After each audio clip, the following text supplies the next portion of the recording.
Hello and welcome to another Thursday, where I'm so pleased to be able to introduce you to another fascinating guest. But first, how are you doing? I know a great many people watching right now are from the US, and I just want to reach out to you in these terrible, troubled times and say how much good people all over the world just want peace and resolution to this pandemic. I'm sure that's what you feel. I'm a journalist and I've lived my whole life in the news business, but even I find watching the TV news all the time can get too much at the moment.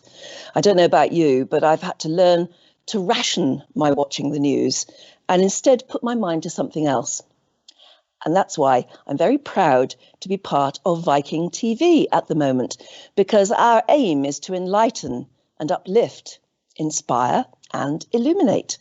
And my guest today can do that in spadefuls, in bucket loads, in lorry loads of manure and lorry loads of flowers.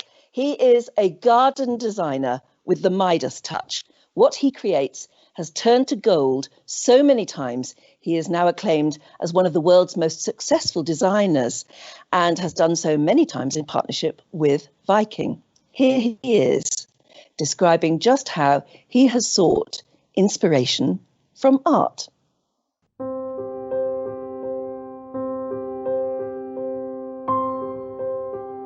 Hi, I'm Paul Hervey-Brookes and I'm a well-respected garden designer.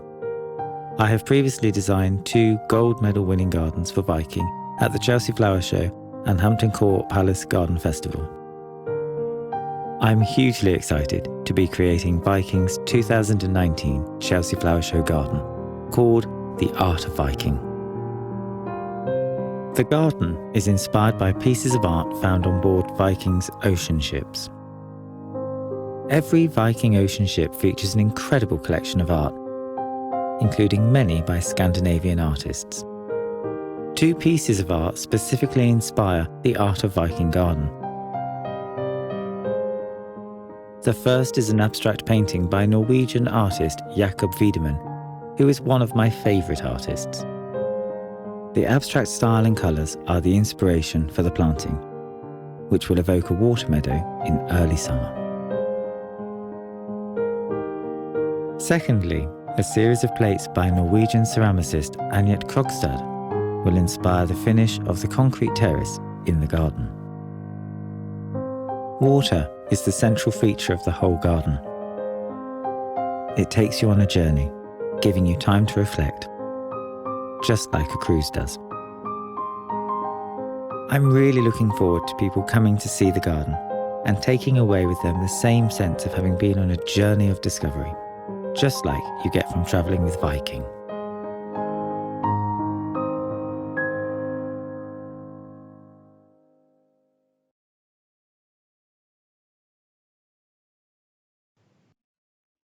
Oh, I love the way that ship is just coming around the corner and saying hi.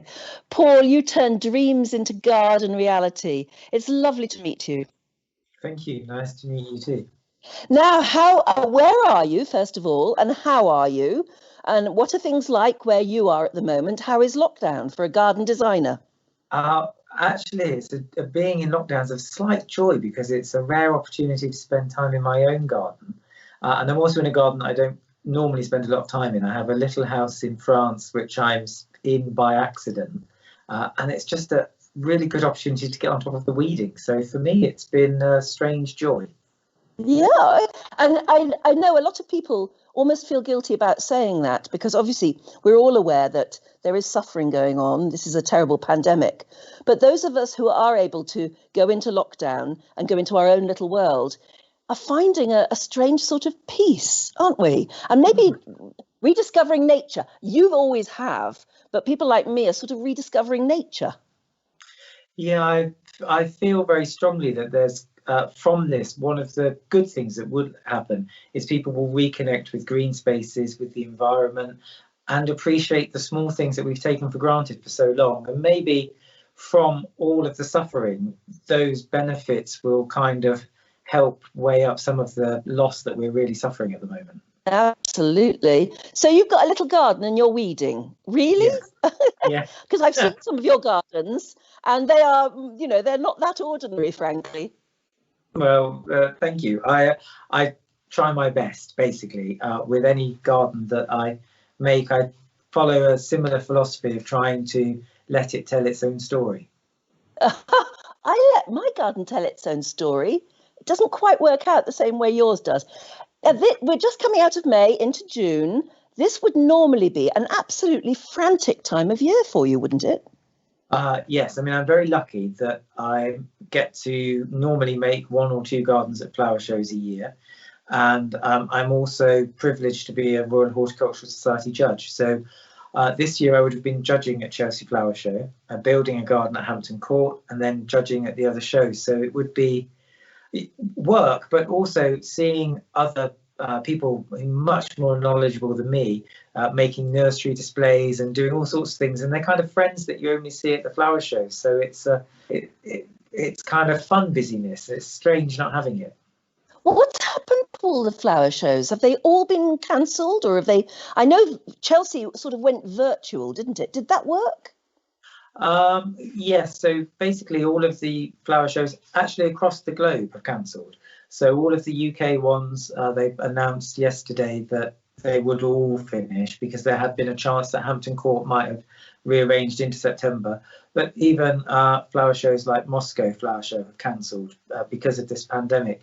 But Chelsea went virtual for the first time, and we had lots of designers doing tours around their private garden or retrospective about work they had done at the show, and there were Q&A sessions. And I think it was a real hard work thing to pull together at such short notice. So huge kudos to the RHS, but I think it will make a great addition in future years to the real show, because to me, Chelsea particularly is a global show. 2 billion people interact with it. I was going to ask you about that because you said RHS there. That, of course, is the Royal Horticultural Society. Yes. And we in Britain tend to think, oh, Chelsea is the best flower show in the world. Is it? Yes. That's a short answer. Yes, it is. And I've made a garden at almost every show elsewhere. And I can tell you very quickly, whenever I talk about shows and medals and I say this garden in Japan won gold, people are like, yeah, that's nice. When I say this garden at Chelsea won gold, without exception, people clap. So Chelsea is the thing. And how many times have you won gold at Chelsea? I have 3 golds at Chelsea and 12 in total. Oh my goodness, Paul, that's incredible. Before you tell me how you got it even started, tell me about your relationship with Viking, because in that earlier video, you were talking about how you love water because water takes you on a journey. And I thought, wow, you couldn't have a better relationship than with a cruise company like Viking. How did you get started with them, and how does that relationship work? How do they help you as an artist?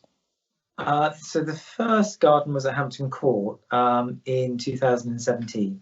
And basically I was invited to make a garden to a brief along with one other designer. And you don't get to know who that person is.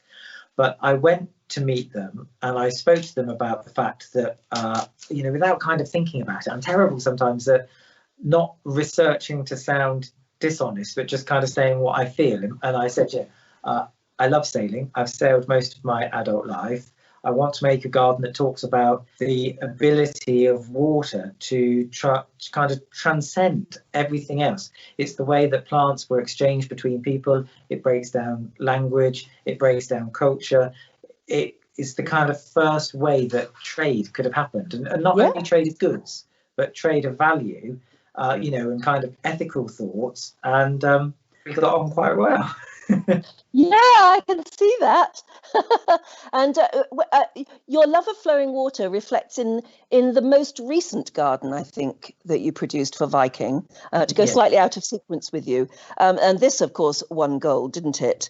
Tell me about that. It was the, what did you call it? My Viking Garden or something? It was the art of Viking, and essentially. And here we go. Your love of flowing water again, and the appreciation of being able to sit by water.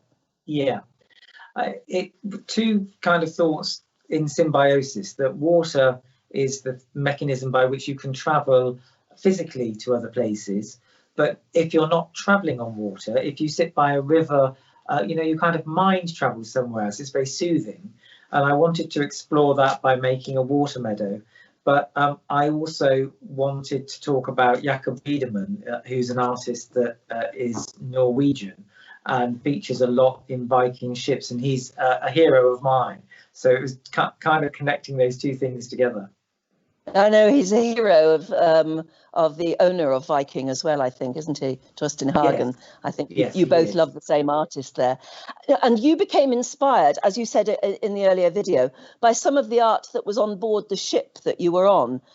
What do you do with that? If you just think, oh, that's a wonderful piece of ceramics, or I love the use of colour in that, how do you then get it to be a garden? Do you go away and sketch, or what?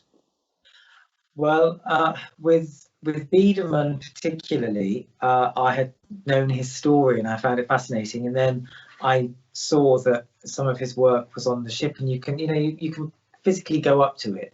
And really, I wanted to capture his emotions, the way he applied the paint to the surface, what he was trying to say, being a kind of abstract impressionist work, really. So doing that, but also I used Annette Krogstad's ceramic plates, and literally the way she had made ceramics look like waves, I wanted to use the same application on concrete, which had never been tried before. So how sometimes, did you do it? Haha, well, if I tell you, You'd have to shoot me. I'm afraid so. So it can be an right. abstract thought, or it can be a very practical application. And very often you have to work with a very confined space, don't you? This is what I've always found so inspirational about going round flower shows like Chelsea, is that you brilliant garden designers managed to make a square patch of soil. You turn it into heaven. And I often look at my own garden, which is very small, and think, why can't I do that? How do you do it? It's your knowledge of plants as well, and what you can and cannot use. And I'm told that you are one of the garden designers with the best knowledge of plants there is. Well, that's very flattering. I mean, I think for me, the difference is I was interested in plants first. So I studied classification and taxonomy at the Royal Botanic Garden in Edinburgh, and then later went into garden design. But yes, I mean, it's a combination of understanding space, what it is the person really wants to do in that space, what the space itself can do geographically, architecturally, and then the plants which will best suit that location. And that's kind of how I think. And what do you think of garden statues and garden buildings and sculptures? Well, I love sculpture because it's an art form that I've used a lot in my gardens. But I feel that sculpture just picked up and popped in arbitrarily doesn't really add anything. So for me, the sculpture needs to be personal to the person who chose it, or it needs to be in the kind of ambition of the garden, and they need to sit together in harmony. So it's got to say something. Yeah, definitely. It's got to make, if you go outside and you encounter sculpture and you don't feel anything, then it's the wrong piece. It shouldn't be there. Yeah, I think a lot of people make that mistake, don't they? They see something they quite like the look of, but it doesn't really belong in their garden, I guess. I think I'm guilty of that. Your first voyage on a Viking ship was along the Danube. That must have been pretty inspirational, because the sights that you see from the ship are glorious, aren't they? Yes, I mean, it starts off in Munich, which itself historical city with a lot of history, good and bad, and you can feel that energy. The Danube, to me, is one of the most special rivers because, again, it is an example of how the idea of borders and boundaries is artificially man-made. Years ago, people would have got in a boat and traded something in what's now Hungary in Germany without thought. So you see all of those cultures, you see the exchange of ideas, you see beautiful landscape. I spent most of my time just either riveted to the deck looking at what was going on, or the minute we managed to stop anywhere, I was out on my own exposition seeing what I could see. Absolutely, and you also get this idea of the appreciation of the water from all of the history of the architecture all the way along. everybody's wanted to build overlooking the water, but they've also wanted to enhance the whole landscape. And that's what makes it look so beautiful, I guess. Yes, I mean, there were two things which really struck me. In Regensburg, you could kind of see from a medieval point of view why it was such an important trading city and how that had been built on year. And then the other thing which struck me, which I had no concept of, because when we arrived in Vienna, we all have an idea of what Vienna is. And of course, it is all of that. But walking along the inner Danube docks, where I don't know, recently tourists wouldn't have gone, there's lots of like community pop-up gardens, and there was a beach, like a riverside beach bar called the Tel Aviv Beach, which just kind of spoke to me so much about all of the complex history, really. You created a garden in 2018, I think, for Viking called the Wellness Garden. I was just wondering what you think. What were you trying to say with the Wellness Garden? There was something uniquely Scandinavian about their attitude to health and well-being, wasn't there, about this garden that you were trying to say? Yeah, I mean, what I really wanted to say, particularly to British gardeners, because we are well known for loving gardens, is there's a difference between loving a garden and passively loving it and saying, yes, it's a beautiful, tableau, whatever. But in Scandinavia, the garden is used year round. So there's an attachment to the seasons that I sometimes think British people maybe have lost a bit of a connection to. The plants that are in Scandinavian gardens generally are there because they either can be used, dried and stored as a tasting ingredient in winter, or they're used for the sauna experience. And most gardens have some form of sauna. So I just wanted to say to people, look, a garden's more than something pretty. It's a space that reconnects you to something much deeper that we're in danger of losing. And the architecture you used was quite sort of, what do they call it, brutalist, quite bare. But you still managed to incorporate a sauna, a working sauna, and a plunge pool. Yes. Well, I mean, lots of people don't realise this, but brutalist architecture actually started in Scandinavia. It started with Alvar Aalto, who was a Finnish architect, and he did it in wood before the Norwegians used concrete because they didn't have as much wood. And I just wanted to put the architecture back where it belongs, because most people now think of it as something that comes from the kind of Soviet Cold War period. And, they're kind of two different forms of brutalism. And I just wanted people to see that actually there was a point where it was about an enhanced sense of raw materials.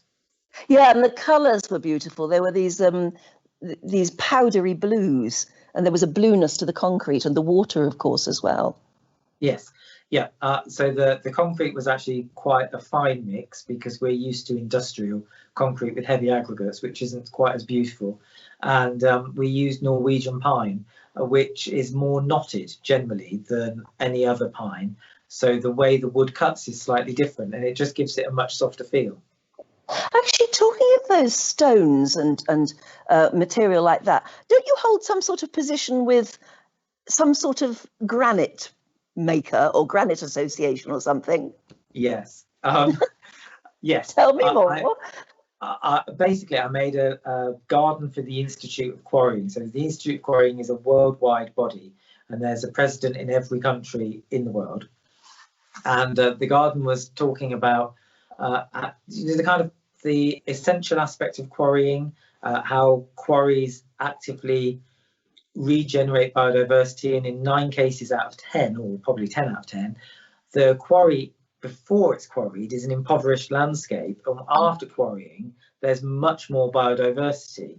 And I wanted to talk about that, and because I did such a good job according to them, they made me a fellow of the Institute, and I'm the only fellow to have ever been appointed who's not in the quarrying industry. So that was quite an honour, actually. I was genuinely touched. But isn't that interesting? Because when you say somebody's a garden designer, you imagine that they work totally only with soil and plants and things like that. But actually, you don't. I mean, it's very much to do with the architecture of a garden as well, isn't it? Yeah, architecture. I mean, actually, I think there's plants, there's architecture, there's a little bit of therapy involved, because you have to be able to read people and understand what they really want rather than what they tell you they want, because those two things are often quite different. And put that all together, and also have a kind of mentality and a conscience about the materials you're using. The resources we have are finite, so I don't like to just waste them and say, let's just chuck down tons of this, because it's not, to me, sustainable and sensible design. So a whole bag of skills. It's really interesting you use that word therapy, because I'm a strong believer in gardening as a therapy, and I know you are. I didn't even think about it really until many years ago. I lost one of my children, and I suddenly found myself within actually only a few days planting things in the garden, watering them and watching them grow. And when I look back on it now, I think there was clear nurturing in there, wasn't there? There was something I needed to do. And I know that you have only quite recently been bereaved, and you understand the therapy to gardening. Yes. It's slightly different for me, because we were so involved in our gardening together. So to begin with, kind of being in the garden was quite a painful experience. So I found that difficult, but I began to kind of reconnect with it, and I saw things grow and develop, and it kind of reaffirmed to me that the cycle of life isn't linear. And so on a slightly deeper level, I thought to myself, well, like so many things in life, we think we know the answers, but it's only after the event that something we didn't even consider is obvious. So as the garden kind of grew and things disappeared and they came back, or they didn't come back, or something new evolved, I thought, well, maybe that's what life's like. And when my time here is gone, we'll be reunited. And I'll say, God, that was obvious. I didn't see that coming, but now I've seen it. So it's kind of how I dealt with it. I hope you don't mind me mentioning Jan's name, because I know you sent me a picture of him, which I'd be pleased to share with everybody watching right now. He was your husband, and he was very clearly part of the whole dynamic process that was garden design. Who was the first garden designer, you or him? Who inspired who to it? Me. Me. His background was actually more agricultural. And we met when he was 19 and I was 20. So we were together for 16 years. But I think crucially, they were formative years where you grow up and identify the things you value and who you are and who you want to be. So it was kind of, I don't know, so it felt like a piece of me had been cut off that I didn't anticipate happening. Of course. And, you'll never get over it. You only get to live with it, I guess. He was a sculptor and an artist, very much as you are. I know you've sent me some pictures as well of his art. I don't know if these are pictures that he's painted himself or whether they were part of his collection. Can you talk us through? Yes, so that's a thing from the collection which came after. So he mainly liked to work with stone, oddly, stone carving, and he made models towards the work he was doing. And the 6 months after he died, a very good friend of ours, he was Jewish, I should say, a very good friend of ours said that I needed to do something that returned him to his cultural home, really. And Jewish people aren't allowed to cut flowers at a funeral. So I had quite a lot of money that I didn't anticipate. So the first thing I did was find a non-religious kibbutz, which was about kind of biodiversity and organic growing principles, and I planted a working olive grove there in his memory. And then the other thing which was slightly more difficult was when because he was diagnosed and 6 months later he had died. It was very quick. But in that period, he had said to me one night, what if people forget me? And I found it really difficult to live hearing those words. And I thought, I can't let this happen. So I started buying Jewish paintings from the 20th century about different people who had gone through trauma. First of all, for myself, to say, look, if that person can lose their entire family in a concentration camp and still do something good, then I can get through this. But the collection's grown into about 27 paintings, and it's named after him. And eventually, I shall give it to a museum in his name, so he can't be forgotten. No, but also you say you planted an olive grove. Olive groves last for hundreds of years, don't they? Yes. Yeah. Well, some olives are about 1,200 years old. Yeah. And I quite like the idea that many, many years from now, those olives will be there and nobody will know why. That to me is quite comforting. I think it's wonderful. It's absolutely brilliant. You paint as well, though, don't you?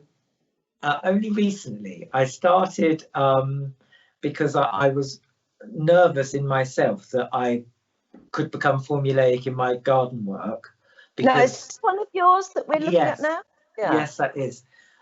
So I wanted to work with a medium that I don't fully understand. I wanted to do something where I didn't know if I'd do it very well, to challenge myself, to make me think about creativity in a different way. So that was why it started. Oh, I think you're good. That's very palette knife, isn't it? It's all palette knife. I started with brushes, but I don't like them. I love the palette knife, and that's the dog. It is the dog. That's very different. Again, a very different style. Yeah, it's again with the palette knife, but it's a longer knife, so you can drag the paint across the surface. But I've really enjoyed it because it's made me think about all sorts of things in different ways. And I guess it kind of comes back to a little bit about Jacob Wiedemann. He lost an eye during the Second World War because he was in the resistance. And he wanted to be a figurative painter. And without good eyesight, he couldn't do it. So he developed his form of expressionism, which now is highly sought after, and it kind of made him creative in a new way. And I was hoping that the painting would make me see creativity in a broader range, really. It's another form of therapy, isn't it? And you can lose hours and hours just trying to create things. Yes. Do you throw much away? That's what I've always wanted to ask an artist, actually. Do you get completely fed up and throw some things away? It's funny, really, because the things I think I really want to do this, they never come off properly, and I end up painting over the canvas with thick white emulsion and leaving it. The things that I start a rough idea, they seem to take on their own, and they work, and it's easy. And I think, okay, if I'm really struggling at this, stop it, paint over it. If it's telling me how it wants to be, then this is the one to keep going with. So that's how I do it. For the benefit of anyone watching from the USA, we've spoken a lot about Chelsea and about your work in Britain particularly, but you have also shown you've demonstrated and done your gardens in the USA, haven't you? I think you've won plaudits in the Philadelphia show. Yes, Philadelphia International Flower Show happens in February when it's minus 27 in Philadelphia. So it takes place in a convention centre. It's actually the biggest horticultural show in the world by size. And everything has to be forced and grown in with heat undercover. And then it comes in, and this convention centre just turns into this oasis of greenery. So I made that garden in 2015 based on The Lion, the Witch and the Wardrobe, the story.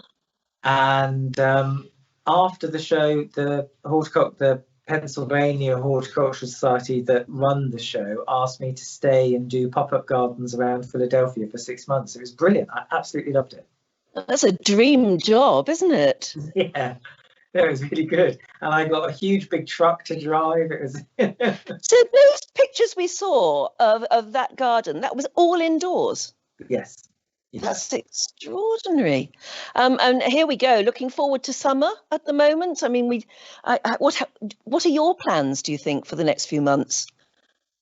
Well, I think, with the best will in the world, the best thing to do is to limit going out and doing unnecessary trips anywhere. So I shall stay probably here, although I do miss my parents and my friends and family in the UK, but I shall stay here until August probably, and I shall carry on gardening and weeding. I've offered to do some benevolent work in my village on one of the banks that needs redigging, so I should just be gardening. That's not a bad offer at all, is it? I know that there are going to be lots of people watching right now who are like me, have a very small garden, or maybe even none, maybe just a sort of balcony or a window box. Any good projects for us to take up? Well, Any good tips? If you've got a small garden, then really one of the best things you can do is add an element which is oversized, because let's say like a big plant like Tetrapanax, which has a huge big leaf, or Dixonia, the tree fern, it kind of adds a three-dimensional quality which is slightly out of scale. And what it does is actually divide the space. So if you imagine like a square box, it's just one space. If you put something large in it in the foreground or in one corner, you cut the space in two. And our minds, whether you like it or not, our minds remember things as much bigger than they really are. This is why furniture never fits in a room when you bought it. But essentially, because we inhabit our garden both physically and mentally, by doing that, putting this oversized object in, you actually make the garden feel a lot bigger. So small gardens, it works every time. I tell you what I'd love to have a go at, but I couldn't, I don't think, is the woven willow idea. I've got a lovely picture of a woven willow. I think you did. You certainly wrote an article about it, where you take a living willow tree, and presumably it takes years to weave it into something that's living, but is actually making a statement in your own garden. Oh, look, there it is. It's absolutely gorgeous. No, actually, with the salix there, that's crack willow. Any willow is really very fast growing. So you can make the most amazing sculptural shapes, arbors, if you've got a very sunny garden, shelter, or seats. Within a couple of years, you can do that. Or you can just coppice them so that you can use the willow to make obelisks. It's a very pliable material, and it kind of gives structure where sometimes natural structure is much more comfortable than something, like a stone wall or a more physical presence. But there is an art to doing those amazing willow fences, isn't there? But I mean, something like that beautiful tree, how long would that have taken to create and mould? Probably only 3 to 4 years. Maximum. No. Yeah. Oh, there's a project for the next 2 or 3 years. Something else you wrote a lovely article about was something I've only just discovered recently, and I've got tons of it because it grows like a weed, and that's lemon balm. Yeah. So beautiful. I've seriously thought what I'm going to do now is create a big pot near a seating area so that you can just grow it and smell it. But what else could you do with lemon balm? Is it edible? The small leaves are better picked fresh or picked and dry to make a tea, so you can make quite a nice tea with it. But what I would tend to do is cut the branches like you've got there. So if you tie that and hang it under the hot tap of the bath, let the hot water run through it, all of the essential oils in the lemon balm will go into the water, and those essential oils are a natural muscle relaxant. So if you've been out gardening all day, you can literally relax in your hard work with the lemon balm. So it's quite a useful plant, really. Yeah, it's a good one to know about, isn't it? And I guess, if you've only got a very small space, you can do all sorts of things with herbs. And again, like you were talking earlier, you can then pick them and use them in your cooking or something like that. Yeah. I mean, the great thing about herbs, if you've got them now, and you can go outside, sage, rosemary, lavender, oregano, all of that, well, not all of it, but you can cut as much as you want really now and dry it out in the sun so that you've got homegrown, good quality ingredients for winter casseroles. For me, that's kind of the joy of gardening. You're kind of making something from nothing almost. Oh, absolutely. Feeling that you grew it yourself. I know we're going to get lots of questions about where your favourite gardens are, but if I were to just put it to you now, your favourite gardens that you would still get something out of going to visit? I think the first one would be Oxford Botanic Garden, because I grew up in Oxford, and it's the only garden. Yeah, it's the only garden I've ever been banned from. And gardeners will understand this, but the labels for plants are never in a very useful place. So you have to make your way through that border to try and find it. And it always happens that the odd bit seems to get snapped and ends up in your pocket. What can you do? So as a teenager, I was banned from that garden. Um, I think Hitcut is also a must for me because the principles of its design and what it's talking about very special, and they've recently been restoring it back to how Lawrence Johnson really had it, so that's very nice. And also, I discovered whilst I was in Philadelphia, Chanticleer, which is just down the road, and it's the most amazing garden on the kind of seaboard with a huge range of herbaceous perennials, which I love. Most people go to Longwood, which is just further down the road, but for me, Chanticleer is just a little bit more personal. And they've done something very clever because they know that gardeners seem to end up with bits of plants snapping into their pockets. At each area, you can take a leaflet that gives you all the plant names. Yeah, yes, gardeners are a bit guilty of that, aren't they? But that's just from the pictures. That's my favourite. I think I love the idea of a ruin, even if it's a deliberately planned ruin, and the way nature takes over a ruin is always gorgeous, isn't it? Yeah, because I think ruins evoke the idea of kind of past, present. It kind of grounds us in our moment in time, really. Okay, let's get on to some questions, shall we? Okay. Yes, here we are. Margaret from Rincon says, have you worked on tropical gardens? Do you have any recommendations? Also, any suggestions for fragrance in gardens? Okay. Yes, I have worked with tropical plants, but generally where they would naturally grow. Because I'm not a fan of kind of forcing things into the wrong position because they never look as good as they should, and you always feel a bit disappointed. But for fragrance, things like jasmine, winter jasmine and summer jasmine, amazing. Trachyospermum has the same kind of fragrance, but it's evergreen. And these are climbers, which means you can grow them through trees, shrubs, on a wall, and they're kind of not taking up any space, but giving you quite a lot of extra oomph. Yes, oomph being a very good gardening word.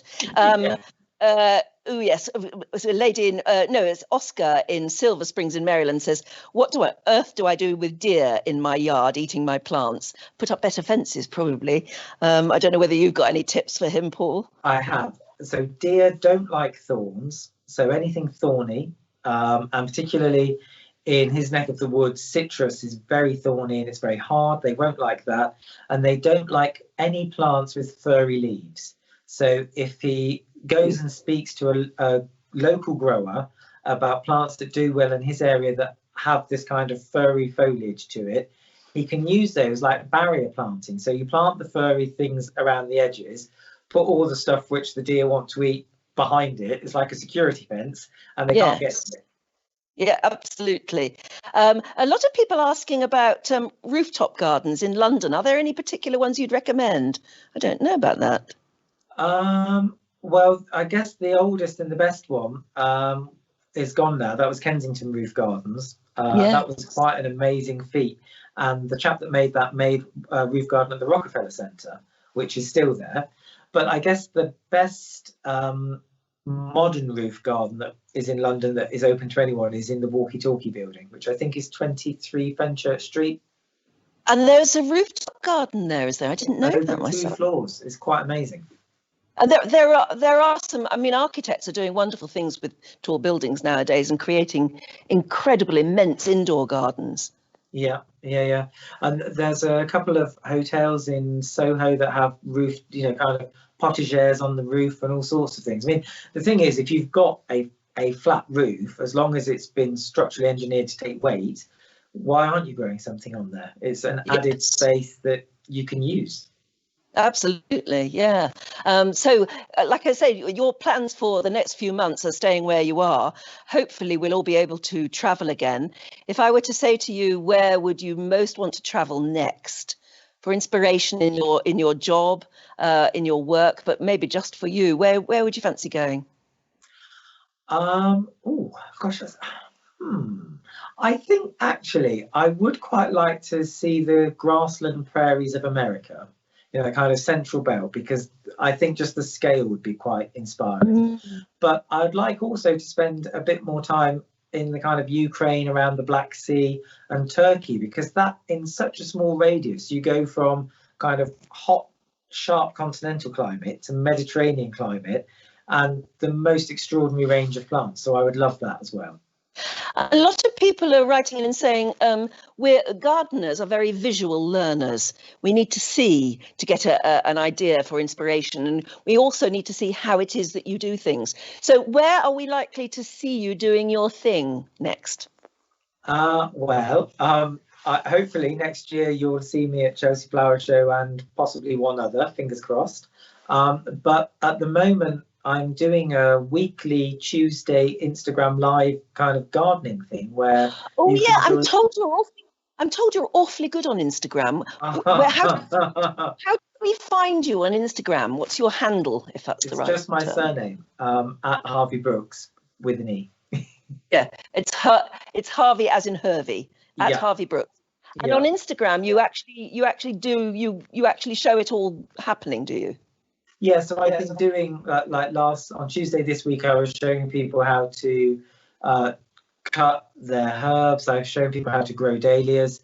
The week after next, I'm doing a little cooker, like sun-dried tomatoes with Karen Boothburn, who was guest chef for Viking. So we're doing lots of things around kind of gardening and living. People can ask me questions. I'm really happy to answer. Well, we'll make sure at the end of this that we put all the right links, or whatever they call them, at the end of this so that people can find you doing your thing. But like I said, on Instagram, I'm told there are also some very funny shots. There are a couple you sent me. You'll have to explain these. Have a look at these. What are they? Well, basically, in the UK, there's a thing called National Gardening Day.